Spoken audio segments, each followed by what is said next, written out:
Good morning, students of Standard 9. Welcome back.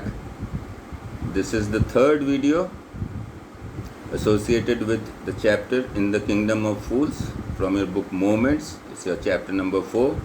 It's taken from A.K. Ramanujan's Folk Tales from India. And we must remember it's a Kannada folk tale. Although the same tale has told around in our area in Bihar, the title of the story is Andher Nagri Chaupat Raja. The dancer girl had become an old woman and she was trembling as she entered the court. The king asked her that many years ago was she dancing and roaming around in the lane while the bricklayer was constructing the wall. Her movement distracted him. She confirmed him. He told her that as she was roaming around with her anklets jingling, it distracted the bricklayer. Due to this, he could not do his work properly. He built a bad wall which fell on the thief and he was killed. It was because of her that the thief died and she would be punished with death. Now, walking around the street also is a crime, according to the king. Stupidity takes it to a next level. Nobody is giving a logical answer, just out of the fear of the king, what the king would do. We have had in real life foolish rulers of state who have harmed their nation. Hitler was one of them, right? He put Germany in a lot of trouble with his madness. The dancing girl transferred the blame onto another person. She said that she was roaming around in this lane again and again because she had to visit the goldsmith shop. She had given some gold to him to make jewelry. Out of it, he was a dishonest person. He was making excuses for not making her ornaments in time. He kept on asking her to come after some time. Due to this, she had to go to his house for at least a dozen times. So the dancing girl said that it was the fault of the goldsmith. Now she comes up with a bigger, stupider reason. She said that the goldsmith made her visit his shop again and again. Further, the dancing girl said that when the bricklayer saw her and got distracted, it was the fault of goldsmith because of whom she was roaming in the lane again and again. Then the king said that the poor dancing girl was totally right. He thought a lot and finally said that now they knew who the real culprit was.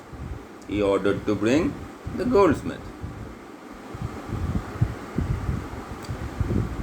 The bailiffs of the king's court went in search of the goldsmith and brought him to the court. The goldsmith was hiding inside his shop as he feared being arrested. When he was brought in front of the king, he told his side of the story. Now let's listen to the goldsmith explanation for making the dancing girl visit his shop repeatedly. He said that the dancing girl was right. He made many excuses and made her visit his shop again and again. But it was not his fault. He had an order from a rich merchant and they had a wedding at their place and were in a hurry to get their orders. And that is why the dancing girl's work was getting delayed. The king asked the goldsmith to name the rich merchant. The goldsmith said that the merchant was the same merchant whose house wall had fallen down. Now, justice has come a full circle means that the story ended at the same person from upon whom it had started. The thief died under the wall of the same merchant whose jewelry this goldsmith was making. Once again the merchant was called. He was crying and he knew that the king was foolish and he would be given death sentence. He said that it was not he who had ordered the jewelry, but it was his father. His father was dead and it was none of his fault. Now this is first logical thing he said, right? The king consulted his ministers and gave the decision that the merchant's father was the murderer. The thief died because of him. As the merchant's father was not alive and someone had to be punished for the crime, so he said that the merchant's son, who had inherited everything from his father, would have to take the punishment for his wrongdoing as well. Now they found another silly excuse not to take his logical response, not to accept the logical response provided by the merchant. He added that when he had seen the merchant for the first time, at the moment he had the feeling that he was the culprit. The king announced that now the merchant would have to die. And he ordered a new stake to be made, ready for execution. When this new weapon was getting ready, the minister felt that the merchant was very thin and he could not be executed in this way. He told this to the king and the king got worried. The king got an idea that they should catch hold of a man who was fat enough to be executed with the stake. The merchant would not be put to death because he was too thin to be executed with a stake. They thought of punishing another person instead of the merchant, one who was fat enough to be executed with a stake. Finally, the king sent his servants around the kingdom to look for a man who was fat enough to be executed with the stake. They found the Guru's disciple who had become very fat because of overeating. The disciple said that he was a sannyasi. He had not done anything wrong. He was innocent. Then why were they taking him?